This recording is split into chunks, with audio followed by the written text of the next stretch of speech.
புதுக்கோட்டை மாவட்டம் முடுக்காடு பஞ்சாயத்துக்குட்பட்ட வேங்கை வயல் கிராமத்தில் பட்டியலின மக்கள் வசிக்கும் பகுதியில் உள்ள குடிநீர் தொட்டியில் மனித கழிவு கலக்கப்பட்டதாக கடந்த 2022ஆம் ஆண்டு டிசம்பர் 26ஆம் தேதி பரபரப்பு புகார் இருந்தது. இந்த சம்பவம் அனைத்து சமுதாய மக்களையும் கடும் அதிர்ச்சிக்குள்ளாக்கியது.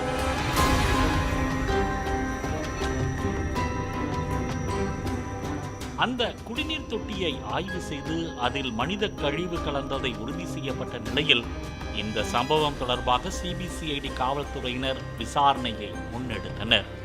விசாரணையில் இதுவரை ஒருவர் கூட கைது செய்யப்படவில்லை என்று விடுதலை சிறுத்தைகள், தமிழக வெற்றிக் கழகம் உள்ளிட்ட பல்வேறு கட்சியினர் கடுமையாக விமர்சித்து வந்தனர். குடிநீரில் மனித கழிவை கலந்திட்ட சாதி வெறியர்களே கைது செய். இது சாதி ரீதியாக நடத்தப்பட்ட மிகப்பெரிய வன்கொடுமை என்று இயக்குனர் ப. ரஞ்சித் குற்றம் சாட்டினார்.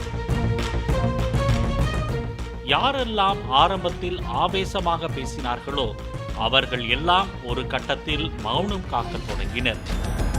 இந்த நிலையில் புதுக்கோட்டையில் உள்ள வன்கொடுமை வழக்குகளை விசாரிக்கும் நீதிமன்றத்தில் அறிக்கையை தாக்கல் செய்ய கால அவகாசம் கேட்டு வியாழக்கிழமை சிபிசிஐடி போலீசார் மனு தாக்கல் செய்ததாக தகவல் வெளியானது. மேலும் வேங்கை வயல் விவகாரத்தை சிபிஐ விசாரிக்க கோரி மனுக்கள் தாக்கல் செய்யப்பட்ட நிலையில் 737 நாட்களுக்கு பின்னர் வேங்கை வயல் விவகாரத்தில் தொடர்புடைய 3 பேர் யார் என்பதை சிபிசிஐடி போலீசார் நீதிமன்றத்தில் அறிக்கையாக தாக்கல் செய்துள்ளதாக தமிழக அரசு தெரிவித்துள்ளது.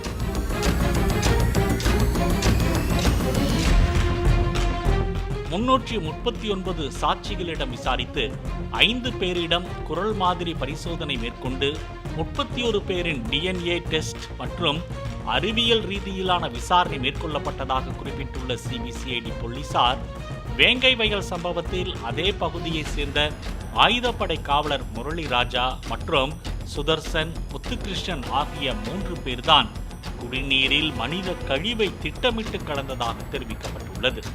முடுக்காடு பஞ்சாயத்து தலைவராக உள்ள பத்மா என்பவரின் கணவர் முத்தையா குடிநீர் திறக்கும் பணியில் இருந்த சண்முகம் என்பவரை பணியில் இருந்து நீக்கம் செய்துள்ளார்.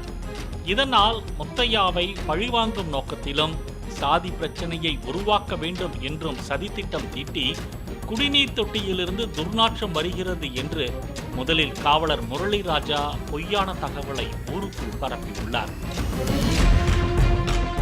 சம்பவத்தன்று இரவு இதனை உண்மையாக்குவதற்காக சுதர்சனும் முத்துகிருஷ்ணனும் சேர்ந்து மனித கழிவை எடுத்துச் சென்று மேல்நிலை தண்ணீர் தொட்டியில் ஏறி குடிநீரில் கலந்ததாக சிபிசிஐடி போலீசார் குற்றப்பத்திரிகையில் தெரிவித்துள்ளனர்.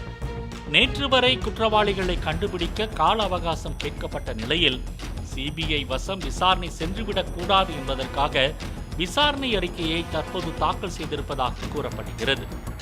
இதுவரை வேங்கை வயல் சம்பவத்தை வைத்து அரசியல் செய்தவர்கள் உண்மை அம்பலமானதால் வாயடைத்து போயுள்ளதாக முடுக்காடு பஞ்சாயத்து தலைவரின் உறவினர்களும் அங்குள்ள மக்களும் கருத்து தெரிவித்துள்ளனர். இதில் வேடிக்கை என்னவென்றால், வழக்கை விசாரிக்க தொடங்கிய சிபிசிஐடி போலீசார் ஆரம்பத்தில் வன்கொடுமை தடுப்புச் சட்டத்தின் கீழ் வழக்கு பதிவு செய்திருந்தனர்.